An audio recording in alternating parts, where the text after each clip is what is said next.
All right. Reed and Cheryl, thank you for joining me. This is our third Learning Center kind of interview set.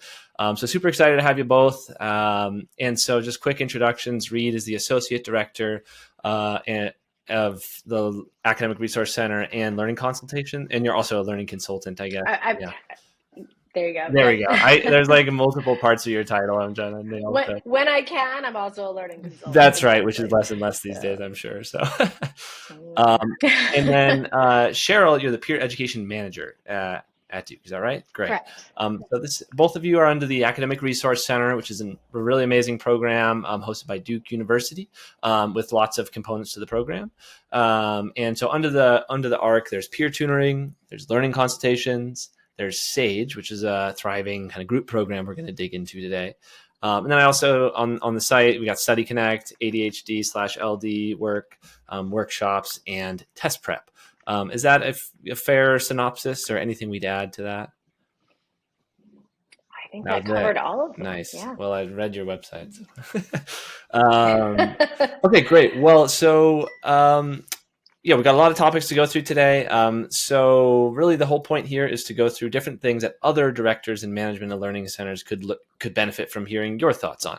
Some of them you might have a lot of expertise on. Some of them you might feel like you're relatively new on, and maybe this is, the questions that you have about it. So don't hesitate to also say that, because it can be comforting for another director to be like, oh, Duke doesn't do anything with AI yet either. So maybe that's okay that I don't, or whatever it might be, right? So I don't know the answer to that, but all right, great. Well, let's get into it then. So to start with, something that I think is always interesting is both of you kind of looking back at your past experiences on your LinkedIn's, and from what I know, you've had sort of diverse experiences in your careers that have led you to where you're at today. So I just think it's kind of fun to ask. When you think back, and we could start with Reed and then go to Cheryl, when you think back on sort of the different positions you've marched through to get to this kind of position at a great institution like Duke and managing, what's helped you be successful or helped kind of guide you to the place you're at today in your career with academic support? Reed, would you go first? Absolutely. It's a little bit of a twist on how did you get here is what's helped me be successful. Yeah. It's Or how I did got you to get dig in here? a little bit Whichever you deeper want on to that. do. I'm not actually sure for me that's any easier, but no, I think there's sort of a combination of answers around that, which is that the through line for all of my positions throughout my career has been learning. At one point, I thought it was education, but when I actually sort of stepped back at one point, I realized that really it was about learning and how do people learn and how can we improve the ways people learn and help people find what works for them. And that's looked a lot of different ways throughout my career. But I think all of it has really prepared me for the role here, which really allows me to focus on working with students to help them figure out how do they learn best Mhm. and how can they get the most out of their experience here at Duke. And so they walk away with it from their time at Duke with a Duke degree, but also a sense of they've learned something and they understand who they are and how they function as a Yep. learner and can take that beyond their time here at Duke and really into the rest of their lives because as we all know it never stops. Right. And so I think it's a really been a tremendous opportunity to really be able to focus on that piece and Yeah. I think everything I have done has been part of that. Yeah, I think it's a great point also, where there's like those two components of a degree for a student. It's getting the degree, but then it's actually like developing their learning strategies and their kind of their way of thinking. And that's what's so great about Mm-hmm. academic resources like the ARC. That's what it's focused on. So cool. Well, that sounds great. And Cheryl, what about yourself? I know you have been in high school and principal role, and now in college. So I'm curious your thoughts on that question. Yeah, I think a lot of what thinking about the components about what has helped me be successful and progress is it goes back a lot to collaboration as well, just like working with a lot of people and including building those relationships with students as well. That, Yeah. as Reed talked about, figuring out what works and that's going to be different for different folks and trying to think about those different pieces, that it's not maybe just a content piece for one class, but that might fit together with some other aspect. And hearing, being able to, I guess, personally listen to other people's ideas and then think like big picture and details, Yeah. to see how that might fit together. So in particular, in this role, I want to think about, what's working, what have other people noticed, what are the students saying, what are the faculty need, and really being able to reflect on and think about that and how it fits together and might influence where the program goes from here. Yeah, and that's a key topic in one of the questions a little later, but I think we just maybe start talking about it now, which is there's a lot of stakeholders on campus. This is a good segue. And people want different things, and they have a different relationship with the students that everyone is trying to serve. So you have, leadership who thinks about the funding of different programs. You have yourselves who are managing this resource, this optional generally resource for students. And your faculty who sort of play point in all of this, where they're working with students every day in class, and you have to interface with all those folks. And so faculty being a really key player in it. So I was wondering, and either of you can jump in, but managing all those relationships and being a part of the ecosystem at Duke and making sure everyone's working together on students. Any thoughts or tips on that, or things that have worked for you to develop those campus relationships at the ARC? I'm actually going to let Cheryl start because she's newer, and so I don't want to. I want to hear her perspective on Nice. it. Yeah, I think one of the things is going back to, what do we have in common? And for, I think, everybody that I've encountered here, and generally true in education, is that there's a common goal of supporting the students. And where the differences come in is what we think are the essential components of that, or the most important components, and everybody has a different perspective. So one is like assuming positive intent, assuming that even if what a person wants to do is different than what you think should be done, they're probably coming at it from a place of doing good for the students or for the school. And so, and also coming at a place of doing a lot of listening. And so hearing, what is it that they really want? And that might be asking for this thing, but this is their goal. So maybe we can find a different way to get there that matches both of our needs. And so I think those are really essential components. Hearing what is it that you want to get out of this, listening to concerns, and kind of going like, okay, well, let's work together to figure out how to best do that. Really good answers. Yeah. Everything Cheryl just said, Yeah. absolutely. And I think a big piece of it also is, I think we are able to hold to some degree, and maybe this is just my perspective on it, a bit of a facilitator role, in the sense that sometimes everyone is wanting to do all the right things and trying to, but not everybody is talking to everybody else because it's a large university. And communication is a challenge. Even within our own units, it can be a challenge. And so I think we really do have an opportunity to be able to help facilitate the communication between the different pieces and between the different stakeholders at who are focusing on learning and working with students. And I really think it can be very powerful. And everything that Cheryl just outlined around listening and really ensuring that everybody kind of understands that piece of what's happening around them is really important piece of that as well. And I think also just getting out and being on the ground and finding out who else is out there and what is everybody doing. We spend a lot of time in our fabulous offices here, and we all do this across campus, and sometimes it's showing up in an event and just being there, not necessarily with a purpose other than to be there and see what's going on. And I think that's something that the more intentional we are, and I think this has been something we've all had to relearn how to do since the pandemic, is how to get back out there and connect with people one-on-one and just hear what's happening on the ground. Yeah. just kind of partake in the overall campus fabric as well and understand who is running these Exactly. programs. It's a really good one.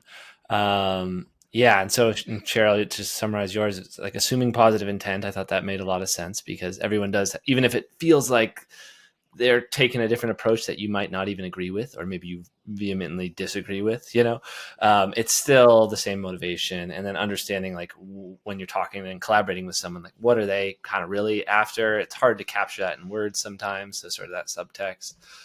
So those are all really good answers. So thank you. Okay. So that is sort of kind of collaborating with folks on campus. Another piece of that related would be the faculty relationship. I mentioned that we've kind of have these two articles so far, one on growth and getting marketing to students and helping them find your services. The second is on tutor training and tutor hiring. Both things, and we've talked to directors about these, and the unifying thing there is that faculty play a key role in both of those topics as well for a lot of the folks we've talked to, getting the word out to students about your services, as well as sourcing tutors and like hiring new tutors that are really good in classes. So just wondering if you have any specific tips on having positive relationships with faculty members, and whether or not faculty do play a large part in getting the word out to students and tutors as well about the art. Yeah, absolutely. Take it away. Yeah, Yeah. yeah. Cheryl. So we try to establish those relationships and work with faculty regularly, because what we found is when we have an instructor that highlights our services in class, we get tons of Nice. students seeking out those services. Right. So some of our most successful Sage and peer tutoring offerings occur when we've got a really engaged Bought in instructor. faculty. Yeah. And Hmm. so, some of that has come from that development, from what I understand, because as we said, I'm new here, but that development over time of them recognizing the value of the service. And so working Right. on communicating that value to them, and building those relationships. So we're, in fact, in the middle of planning our second annual Sage Mixer, where we'll have Oh, faculty and cool. partners come. We provide food Mm, and some activities and just good conversation to give a chance for them to meet us, to be in person and share their ideas. And we try and solicit their feedback and share feedback with them. So we collect feedback from our facilitators, and then without revealing any personal information about the students, let them see like what's being covered in the session, what are the students finding challenging, so that they're getting something out of it as well. great. And so I think like coming at it from a perspective of let's help each other through this, Yeah, helps with that relationship building. great. And like specific things that you do like that, the Sage Mixer, that's just a really nice example for people to consider of, oh, maybe I could do a pizza party for all the faculty and all our leaders to meet each other, and they'd have fun. And so love specific examples like that with your program. So thanks. Yeah. And Reed. One of the things we found that initiated the first faculty mixer is that a lot of faculty are having the same conversations with us, Mm-hmm. but individually, Cool. and they didn't know that these other faculty were having the same conversations. And so we thought, well, let's just put everybody in a Yeah. room so everyone can have those conversations, because we're, again, coming back to your earlier question, often surprised at how people who we assume have communicated with each other just because of the nature of our day to day haven't. So that's always really good. And Mm-hmm. one of the things I will also say about the faculty part is we see where our development of faculty relationships becomes part of how the faculty thinks about their courses in some cases. We have a couple of examples, but one in particular is we are preparing to roll out, we as in the physics department at Duke, is preparing to roll out some new physics courses next fall. And I sat in on one of the early information sessions, and part of what they included in the information for support and what they think is going to help make this successful were our SAGE and peer tutoring programs, because we've been working with them already.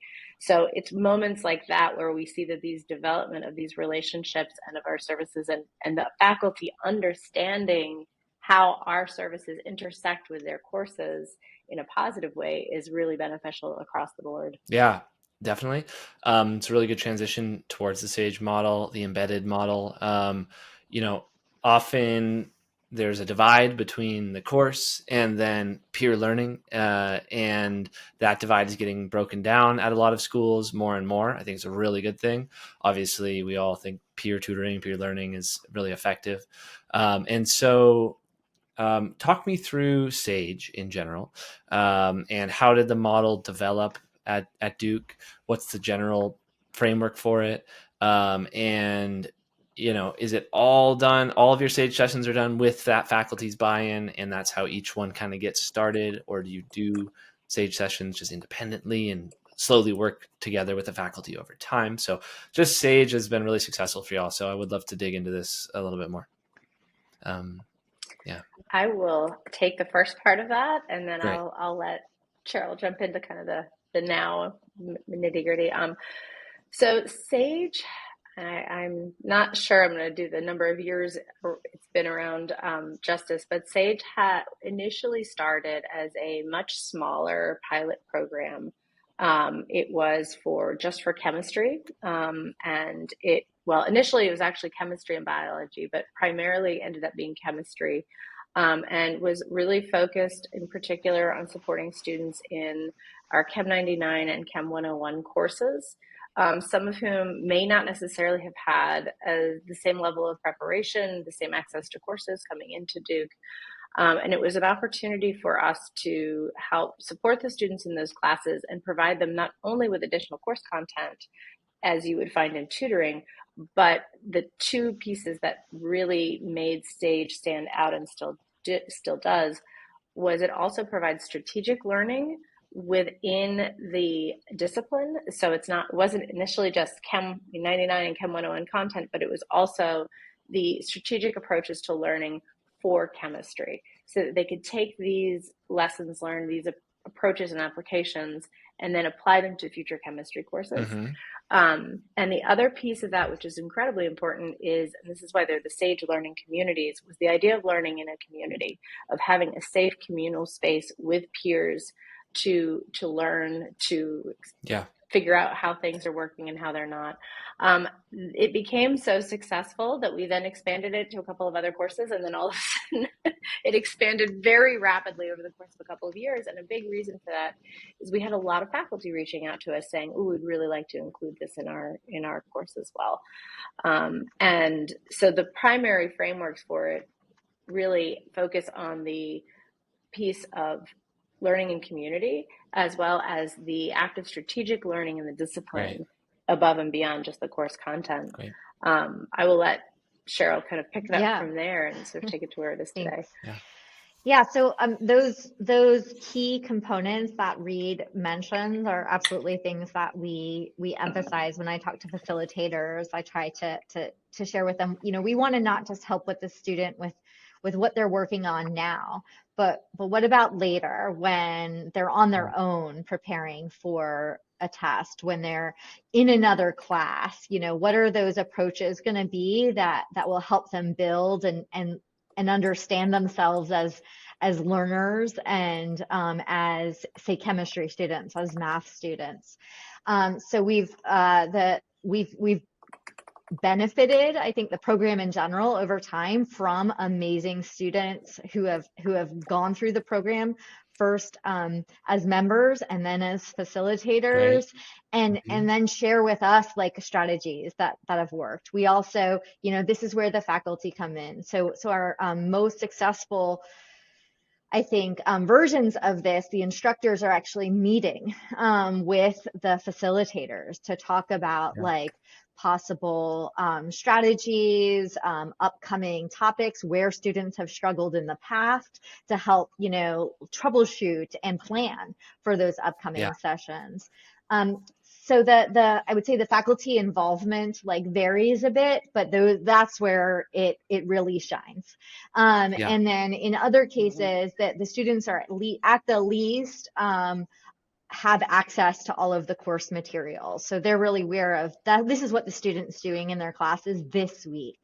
A lot of the professors are really great about like posting their notes for each session. So they're able to go through that and use that to think about preparing activities.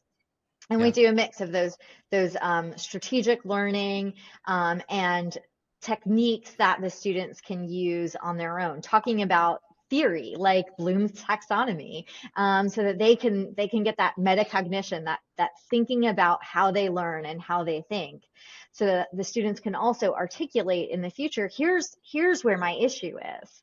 I'm understanding it at this level and I'm not able to apply it. So that's why I'm having trouble on the test. And so it's all those things and really getting them involved. And I also talked to the facilitators about, not just only is your voice shouldn't be the most common voice, but rather than there being a lot of you with a student, like think about that student to student, participant to participant interaction, and really building that so that they can create and sustain those communities going forward as well.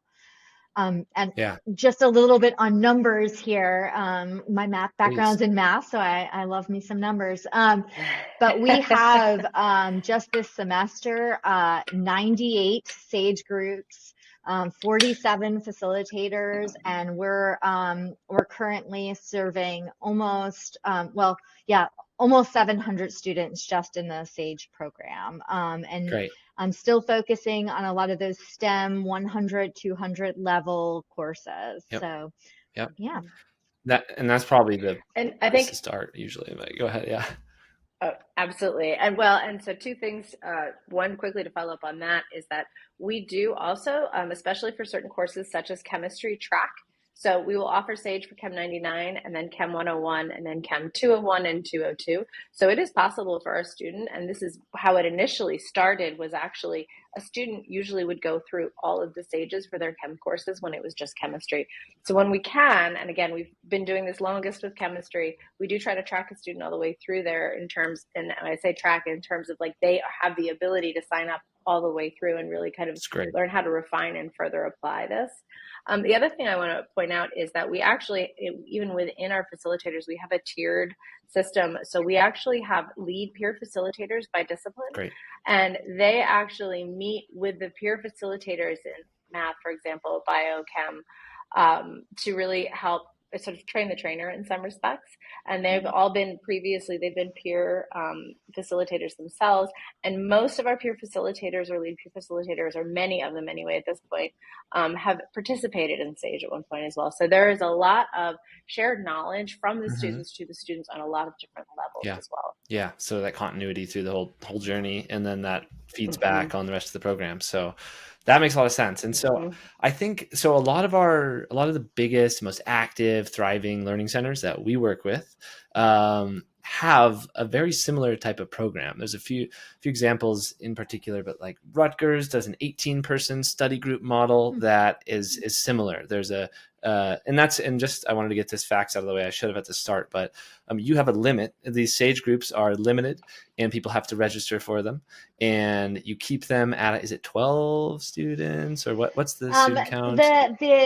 The goal is 10 max, and in some cases, to meet student demand, we've gone up to 12, in very few cases 15, but primarily 8 to 10 is our golden range. It's your sweet spot. Yeah.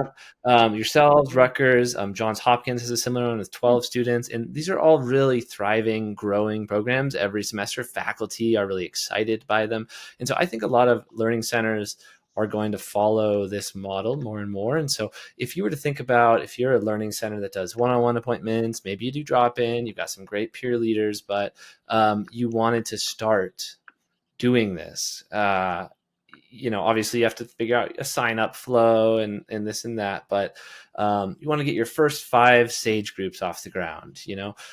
Would you start by reaching out to 5 faculty in specific courses and first just get their buy-in, and pick your best leaders, and then follow some of the training advice you gave, which is around active learning and community and all that? But is that about right? And anything like that sort of playbook to get started, if you had to guess, thinking back on it?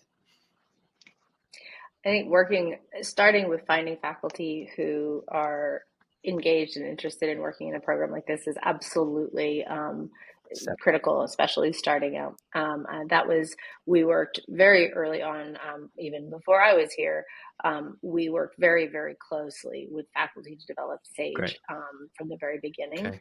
So I think that is one of the things that differentiates SAGE from everything else we do in a lot of ways. Yeah. And I think that is the first place to start. I think the second piece, and Cheryl, jump in and correct me, because you're sort of looking at things a little bit differently since you've been here also, which is helpful, is that looking at where is there a need also for this sort of, not just the content support, because as we have discovered in, the many years we've all done this combined, when a student comes in and says, I need a tutor, very often that's because they understand what a tutor is and what tutoring is. That's how they've learned very often to ask for help academically. Yeah. But it's not always content, and often it's not. It's really about how they're learning the material. And so identifying those courses where there's a need, where students are not transitioning maybe well from high school to college, combined with a faculty member who is enthusiastic. Willing. And you'll probably pick up on that if you're running a learning center, and you probably already know exactly where there is a need on your campus, right? And so that makes sense because you only have so much energy and so much focus to put in. And so starting with the place where it's the highest impact, and you can match that condition of getting faculty opt-in, good place to start. So great. Anything to add there, Cheryl? No, I think that's right on. Yeah, that sounds perfect. Great. Well, thanks. That is a good one. And we would love to see more of these types of programs around. I think people are trying to start them embedded, and people call them a million different names. There's different permutations, but yeah. Okay, great. So we're getting closer to time here. So I want to ask a couple final questions. But this has been really great. So this is sort of a quick one, but a big buzz this year has been AI, and people are a little wondering, how is this going to look? And students are using AI tutors now. And do you have any philosophy? Are you kind of wait and see mode at the ARC? How is Duke looking at this as a school? Obviously you can't speak for the school, but yeah, any thoughts on, or are you doing anything with AI at the ARC right now, or what are your thoughts? We are looking at AI. We were in the middle of developing our syllabus for a course that several of us here at the ARC teach on the science of learning at Duke, and all of a sudden ChatGPT exploded. Yeah. Right. And we sort of all went, I wonder how this is going to impact. And by the end of that semester, we were like, oh, we need to step back and think about all of this a little bit more. So I think we're in the wait and see, but that's a little more passive, I think, than we ever do anything here. And so a lot of it is really talking to students, participating in faculty and university level discussions. We have they've just changed their name, so I actually had to pull it up. There's an office or a unit called Learning Innovation and Lifetime Education, and Learning Innovation has done a lot. They were right on it when this sort of all started to take the forefront. And so we very often sort of look and see what they have, what their general advice is or perspectives. We've talked about how do we discuss this with our tutors and our facilitators, how, what's it going to look like? Where is it potentially helpful? How might you think critically about where it's not helpful, even though it seems like it's helpful? But I'd say from my perspective, we are still in the we are feeling out because there's so many things and it's changing so often, but that generally the approach is we know it's there, and that we want to work with our students to help them be able to work critically and effectively with AI. Because we're not, it's there. So, and Cheryl, you may have had more conversations with students within stage and peer tutoring Yeah, I specifically? mean, I think you've captured, kind of the focus. The one, thing we've talked about, well, I'd say there's two main things that we've talked about is one that in general, we want to make sure that we are listening to faculty's concerns regarding this. And, like a lot of our that sage relationship is like a faculty member might say, for example, well, like, make sure you don't share this directly with the students, right? Because they maybe draw on that as they're developing new assessments. And so, what is the faculty members level of comfort with AI being incorporated in tutoring? So we need to be, Yeah. mindful of that. And those are good conversations to have with your students as well. So that's one piece, is just kind of like thinking about the ethics and impact on faculty and those relationships.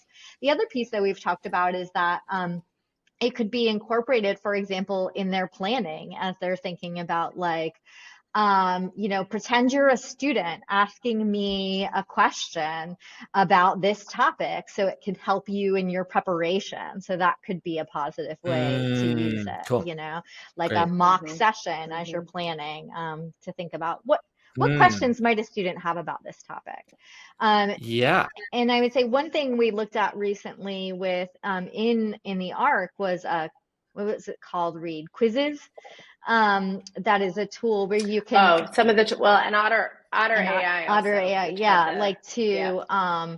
to take notes, and so that you can use that to go back to later or to develop, Yep. sample questions. And so those are some of the small ways. But as we said, I think what we Great. are really in the trying to figure out like how can it be most effective, Right. while not, kind of jumping on incorporating it full scale, but Yeah. also saying, hey, it's here. We need to figure out like how this is going to impact the future. Yeah. And I will throw in also, just from the perspective of sort of learning consultations, since a lot of the work we do in learning consultations is really working one-on-one with our students to help them understand how they learn, what their resources are, and managing their resources, is listening to what are they already using, how are they using it, and helping them to develop the tools and the skills to be able to use it more effectively and to think critically about how they're using it. And one of those areas is it can be a tremendous help for some students. There are a couple of tools that I've seen that floating around in sort of the community, learning center community, that are actually helpful in terms of generating to-do lists and helping them break them down into smaller tasks to help students who are feeling overwhelmed get started on them. So I think there's so many tools beyond just ChatGPT that are out there now in the realm of AI that every time I talk to a student, I'm learning more. So understanding how we can help the students navigate the sea of those resources, because sometimes it can Yeah. actually be game changing, and And and sometimes it can be sometimes harmful. it can be wildly unhelpful. Yes. Yeah. So it Negative. really Yeah. depends. Yeah. It's Yeah, yeah. amazing. Okay. This is great. This is a really great discussion. And I think the general theme I heard is that y'all are trying to really vet what's out there on behalf of your students and your tutors and kind of like come up with tools and ways of using those tools that you think are actually recommended and positive versus, hey, there's also these ChatGPT can literally just give you an incorrect answer. And then you say, hey, that didn't look right. And it's like, oh, yeah, no, that wasn't right. Sorry about that. It's like, so kind of giving people the warnings as well of things that could go wrong with using it. So that's a great. And I would say, you said on behalf of our students, I would actually rephrase that slightly to say in collaboration with our students, Nice. because Yes. frankly, our students know more than we do. True. And so Yeah. we are learning from That's them great. and then kind of sharing our Yep. knowledge to help them frame it Yeah. too. So taking that So, information often from the students and sort of synthesizing it and filtering it and maybe packaging it into something that other students might learn. You're kind of like the middle person between students that have done the research and the ones that maybe exactly. still need to. So really cool. Well, this is great. I want to see if there's any other key ones, but I think this is great. If is there anything else, that any other topics that have been top of mind for you lately that that you want to share with other directors that you think could be especially helpful? Any things you've learned lately, or it's kind of a very open-ended question, but just before wrapping up, I wanted to see if you had any other random things to talk about, but that's probably good. So. Yeah, I was gonna say, I'm sure there's something. Of It's course. Friday afternoon. I'm not sure my brain is No. pulling it out at the moment. No, that one was that was a curveball for you. So, no, this was really great. We got through all the main things. So thank you both. And yeah, enjoy the weekend and really appreciate the time. Yeah, thank you so much. Great.